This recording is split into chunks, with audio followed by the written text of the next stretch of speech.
Hi, I'm John Burnberry, and I am going to be talking with Doug Greene, the author of From Grief to Grace. Doug, are you there? I am indeed. Tell me about your book. So this is the book. It's From Grief to Grace. It's a memoir, and it covers a pretty dark experience I had. About 5 years ago, I learned I was going blind. 7 years ago, I learned I was going blind from glaucoma. It's like things just started disappearing in my line of vision, and so I went in to go see the doctor, and I learned I had advanced glaucoma. I'd lost 90% of the vision in my right eye and half in my left. And she basically said, there's a good chance you're going to go blind. And thank goodness I found a good doc. But there was a stretch of time there, about 2 years, where I really didn't know if I was going to go completely blind. And basically I went down the rabbit hole, about as far as you can go, like to the point of checking out. Clocking out is another term I've heard. Yeah. And what this book is about, that journey and coming out of it. That's what From Grief to Grace is about. So, how did you come to write it? At what point during this process did you, if you were about to check out, you probably weren't writing the book at that point? No, the book was definitely not top of mind then. Yeah, after you turned the corner that you thought of writing the book, or tell me. Yeah.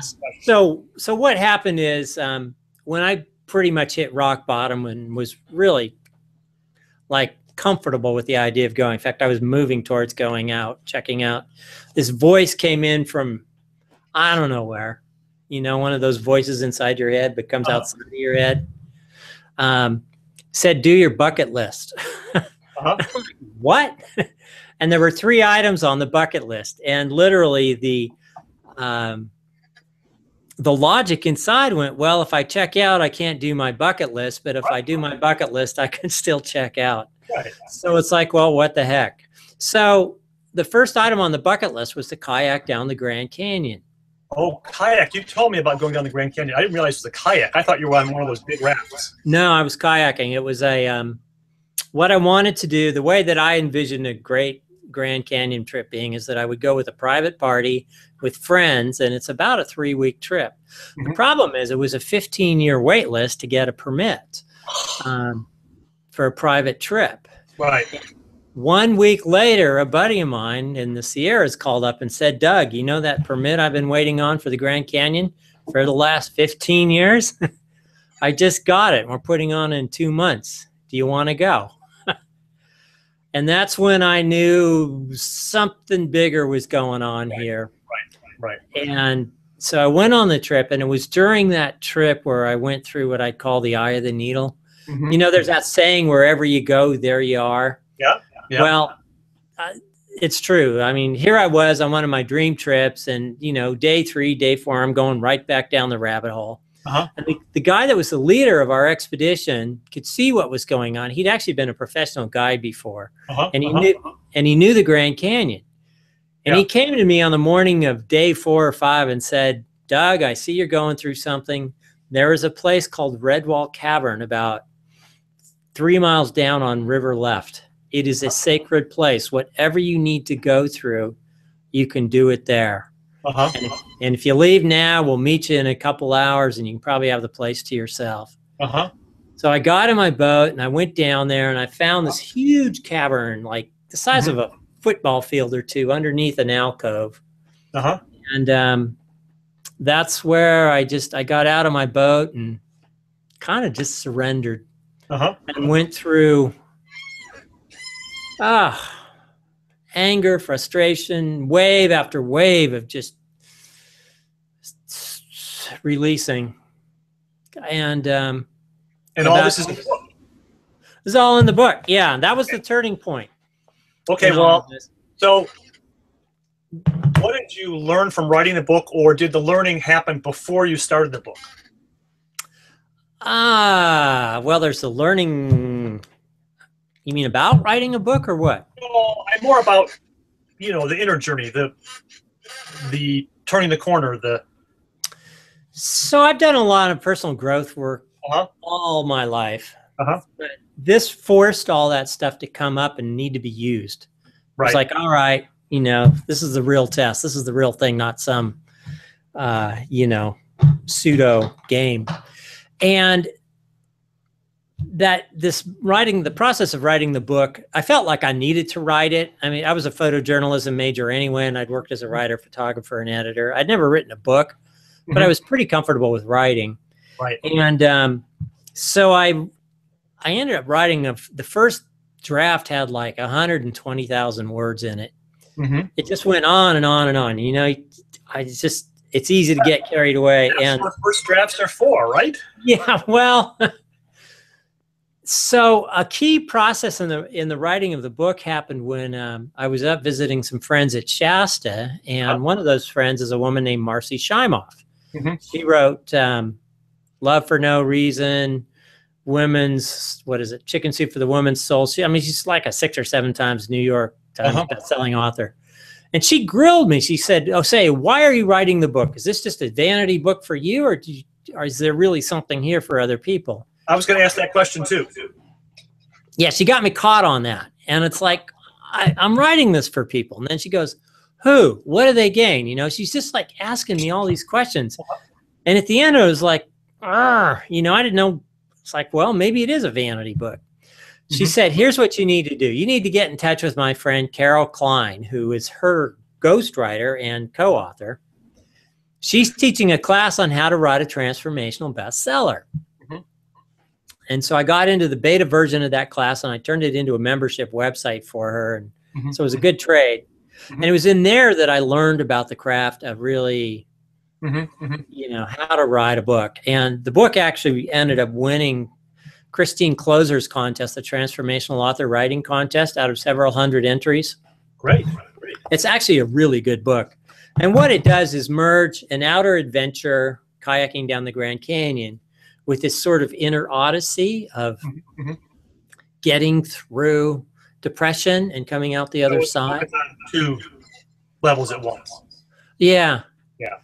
Well, what was the hardest part about the book? Not about the book? Yeah. What was the hardest part about getting the book done? I would say between drafts like 2 and 7 or 8. Just rewriting and rewriting. Yeah, really. Well, then it went up on, I finally put it up on as a Kindle book first, which was great because then I got all these people saying, well, it's good, but you know, you could rework this and this and this.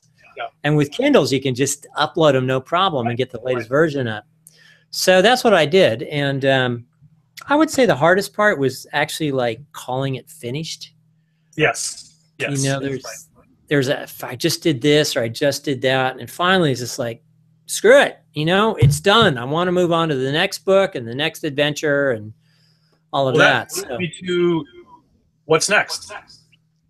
So there were 3 items on the bucket list that came up. Just 3. It was like, and I haven't added any since. The first one was to kayak down the Grand Canyon. And that's in this book, From Grief to Grace. The second one I did just a few months after the Grand Canyon trip. I rode a motorcycle solo from Mexico to Canada on dirt roads up the Continental Divide. Oh my goodness. It's called the Continental Divide Ride. I took 3 months to do it. And it's like, I got so much inner growth out of the first bucket list and I wasn't even trying. So it's like, okay, what could I bring to the second adventure? And actually, what would happen if I brought some intention to it? Right. So have you ever heard of the chakra system? Sort of. Yeah. From yoga. It's like, so there's 7 energy centers in our body and they kind of go from earth to sky. And what intrigued me about it was it looked like a really good way to explore my life and kind of rebuild my life from the ground up. But don't those chakras sort of get bounced around when you're on a motorcycle? Yeah. Well, so it's like there's earth and then there's pleasure and then survival and then the heart and then voice, vision, and sort of, you know, that third eye or their soul, God. I'm not religious, so I kind of use that word God a little cautiously, but that's sort of, you know, some higher power. And so each week I would while I was on this trip, I would say, okay, road, bring me the lessons I need that are applicable to this particular chakra this week. And I had 2 books with me on chakras, and I would do a chakra each week. And the way it unfolded was unbelievable. I mean, it was, it's going to be the same sort of thing. The second book's going to be called From Grace to Growth. Okay. So the trip's already happened. I've got the first draft done, and now I'm in the hard part, which is like consolidating this mass of stuff down into the book. But it really turned out to be a great adventure. And so that's going to be the second book. And then the third trip I haven't done yet. That's to ride a motorcycle from Prudhoe Bay, Alaska to Tierra del Fuego, Argentina. It's called the Transit. 100 months. Yeah, it'll probably take about 6 months to a year, and probably around $70,000 to $100,000. The sort of potential title for that book is From Growth to Giving. And the idea is that I would give speeches along the way about depression and glaucoma and dealing with it.